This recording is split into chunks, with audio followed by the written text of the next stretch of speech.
yang kemarin disampaikan oleh mantan komisioner KPK bahwa geng Solo dalam rangka mengamankan ijazah palsu mengeluarkan anggaran atau budget sampai 2,6 triliun. Saya berani bertanggungjawabkan bahwa Jokowi itu tidak punya ijazah. Kalau berada palsu. Kalau pemimpin berbohong, maka pengikutnya yang percaya pun terkena siksa. Assalamualaikum warahmatullahi wabarakatuh. Kembali lagi di channel Prayoga Muhammad. Teman-teman semua, ini ada kabar baru lagi ya dari Maijen Sunarko yang mengatakan bahwasanya ada dana 2,6T yang digelontorkan untuk menutupi ijazah dari Pak Jokowi. Wah, tentu hal ini menghebohkan ya teman-teman semua. Karena kan kemarin tuh sempet ya Bung Sylvester dan juga Bung Abalin ini mengatakan bahwasanya di belakang Roy Suryo CS ada bohir dan dana besar katanya. Tapi kok ini Maijen Sunarko malah justru mengatakan juga ada dana 2,6T. Beliau mendapatkan ini dari bocoran mantan komisioner KPK. Tapi teman-teman semua ingat, kita jangan langsung percaya begitu saja tanpa data dan fakta yang jelas gitu ya. Nanti kesannya malah jadi hoax gitu ya. Tapi kita pegang dulu ucapan dari Pak Maijen Sunarko. Apakah ini benar? Nah nanti kita akan lihat ya bagaimana kepolisian memproses ini. Karena kan ada PPATIK ya. Kalau kata Pak Susno Duaji yang dimana kepolisian bisa meng-tracker ya kan. Mencari apakah dana itu ada atau enggak gitu loh. Nah tentunya hal seperti ini harus dijelaskan gitu. Agar menjadi pelajaran juga untuk rakyat gitu loh. Jadi kalau misalnya ada yang melempar bola panas ya harus dilihat dulu nih kemana arahnya, apakah ada apa enggak atau gimana, jangan malah justru menjadi berita yang ngalor ngidur. Tapi kalau kita melihat dari pernyataan Maijen Sunarko, beliau mengatakan dapat bocoran dari mantan komisioner KPK. Berarti kan ini info yang cukup valid ya guys ya, dan perlu dipertimbangkan juga gitu loh. Kalian pasti penasaran kan? Kita lihat dulu video ini.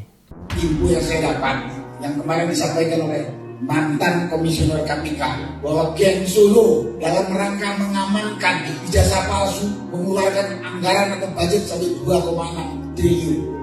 Kemudian saya baca juga geng Solo sekarang sudah mengerahkan semua kekuatan dengan mengerahkan Parcok Polri, katakan Polri yang bilang Parcok, para jurusnya yang belajar.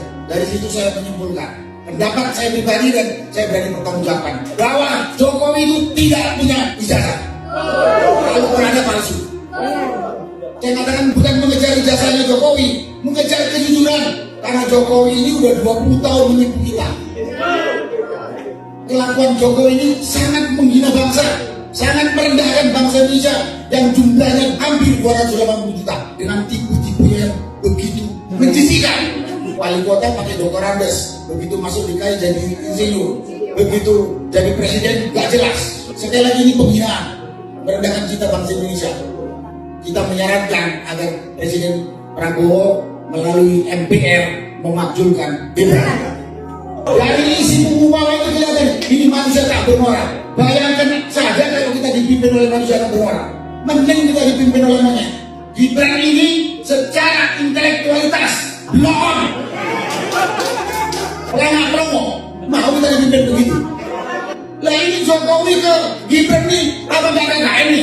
Berapa besar anggaran pemilu yang dipakai oleh si Jokowi untuk memenangkan si Gibran dengan menggunakan segala macam bansos, menggunakan Parcok, menggunakan aparat desa segala macam. Pada kesempatan ini saudara-saudara sebangsa setanah air yang masih punya kehormatan, masih punya harga diri, masih punya malu, mari kita bersuara, bergerak. Dan pada Pak Prabowo sekali lagi, Bapak pemegang kekuasaan tertinggi saat ini di sini. Walaupun ini carut marut tinggalan Jokowi, tapi sekarang Bapak yang bertanggung jawab. Jangan biarkan tambah carut marut. Mudah-mudahan didengar. Kalau tidak didengar, ya kita cari cara lain untuk menjaga negara kesatuan Republik Indonesia yang kita cintai. Wow, belak-belakan sekali ya Maijen Sunarko dengan sadar mengatakan bahwasanya beliau berani bertanggung jawab bahwasanya ijazah dari Pak Jokowi itu palsu. Bahkan beliau menyinggung soal fuhafa dan juga pemakzulan Gibran Raka Buming Raka. Nah tadi beliau katakan ya bahwasanya beliau mendapatkan informasi tersebut dari komisioris KPK yang mengatakan ada dana besar yang digelontorkan geng Solo 2,6T untuk mengamankan ijazah dari Pak Jokowi. Sorry ya, bukan menutupi tapi mengamankan. Mengamankan dan menutupi ini mungkin nggak beda jauh juga ya teman-teman semua. Dan juga beliau mengatakan soal parcok, survei, dan juga para buzzer. Kompleks sekali ya. Apakah ini benar adanya? Ya nanti kita akan tunggu juga ya jawaban dari yang sebelah sana gitu. Karena kita juga tidak bisa untuk melihat satu pernyataan tanpa adanya klarifikasi nantinya. Ya tentunya kasus ijazah palsu ini akan tetap berlanjut selama belum ada ketentuan atau ketentuan hukum yang tetap, yaitu melalui pengadilan dan juga gelar perkara ya nantinya. Karena rakyat juga semakin bingung kalau misalnya ini terus akan ngambang gitu loh. Beritanya rame tapi tanggapannya kurang gesit gitu. Nah makanya para tokoh-tokoh purnawirawan dan juga Bung Roy Suryo CS menginginkan adanya tindakan dari Pak Prabowo Subianto gitu agar Presiden Republik Indonesia turun langsung juga menghimbau, memberikan atensi ya untuk polemik ini gitu agar segera selesai tentunya. Lalu bagaimana menurut Pak Susno Duaji? Coba kita dengarkan sebentar. Nah kalau Polri yang mendengar, sebaiknya Polri, dan saya yakin Polri sudah minta bantuan PPATK, ada tidak sih dalam perkara ini karena melibatkan orang besar, karena berbau sesuatu yang sangat sensitif, ada tidak aliran duitnya. Nah ini PPATK lah yang pakarnya di bidang itu. Ya, sangat setuju sekali ya dengan pernyataan Pak Susno Duaji gitu. Polri untuk segera bergerak bersama dengan PPATK untuk menelusuri apakah benar apa yang dikatakan oleh Maijen Sunarko yang mendapatkan informasi dari Komisaris KPK gitu. Nah, biar jelas nih, clear nih. Jadi nggak ngambang, rakyat juga nggak asal lempar bola panas, asal memberikan isu-isu yang belum tentu kebenarannya gitu loh. Jadi kalau misalnya benar, terbuka, transparan, kita bisa melihat semua, itu tentu bisa mencerdaskan rakyat Indonesia juga gitu. Teman-teman semua, jangan lupa ya kita untuk selalu berdoa untuk Indonesia ini. Agar apa? Agar Indonesia ini menjadi negara yang baik gitu loh, negara yang sejahtera. Karena udah saking banyaknya koruptor, saking banyaknya perusak-perusak bangsa yang tentunya harus diratakan ini teman-teman semua. Aduh, kalau kita melihat berita itu luar biasa sekali ya. Baik itu dari penambangan yang ugal-ugalan, merusak lahan sekian ratus hektar, ribu hektar dan lain sebagainya. Oke, kita lanjut ke videonya. Kalau pemimpin berbohong, maka pengikutnya yang percaya pun terkena siksa. Kenapa? Karena dia percaya kebohongannya sehingga dia mengikuti. Jangan juga kalau Anda mengikuti satu pemimpin yang Anda tahu dia berbohong, ya kan? Anda bebas dari tanggung jawab.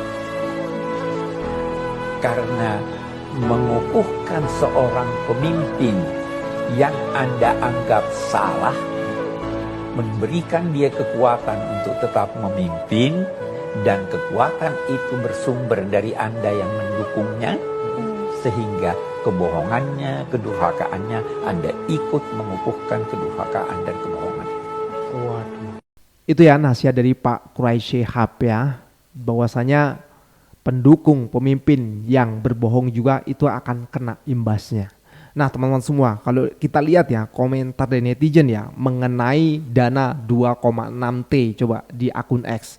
Hanya selembar kertas sampai menghabiskan dana triliunan, hanya orang gila. Tapi kalau nggak bertahan dan ketahuan palsu, lebih parah lagi karena harus membayar utang negara 20.000 triliun. Nggak juga sih sebenarnya. Selama parlemen masih pulas, entah karena tidur, entah karena pingsan, bahkan mabuk cuan, sulit bangsa Indonesia untuk mencapai cita-cita kemerdekaan yang tertuang dalam UUD 1945. Jadi make sense kenapa budget Istana Oslo sampai triliunan. Ingat korupsi Pertamina yang sampai kuadriliun era zaman Raja Oslo. Dan kerabatnya jadi pejabat Pertamina. Gak mungkin duit kuadriliun dimakan para tersangka. Pasti lari kemana-mana untuk mengkondisikan parcok hakim, jaksa, KPK dan lain-lain. Ini asumsi rakyat ya, jadi sah-sah saja gitu loh. Ini Jenderal sejati, putra terbaik bangsa yang selalu menjaga bangsa dan negaranya. Sehat selalu Jenderal. Teman-teman semua, ini ada tweetan ya dari Dr. Tifa. Ngeri ya teknologi, nggak ada lagi orang bisa bohong, nyolong data dan manipulasi jati diri. Sebentar lagi teknologi akan bisa bikin foto-foto bisa bicara menyampaikan siapa dirinya. Saya yakin itu tidak lama lagi. Itulah artinya yang mati bisa dihidupkan kembali. Quran surat 2 ayat 259. Nah teman-teman semua, ini ada foto ya yang beredar yang bahwasanya ini punya Pak Joko Widodo gitu ya, foto wisuda. Tapi di sini bisa ada aplikasi yang membuat akhirnya foto tersebut menjadi HD, menjadi cerah dan juga bisa bergerak. Kita lihat videonya. Emang boleh? Emang boleh? Emang boleh? Emang boleh?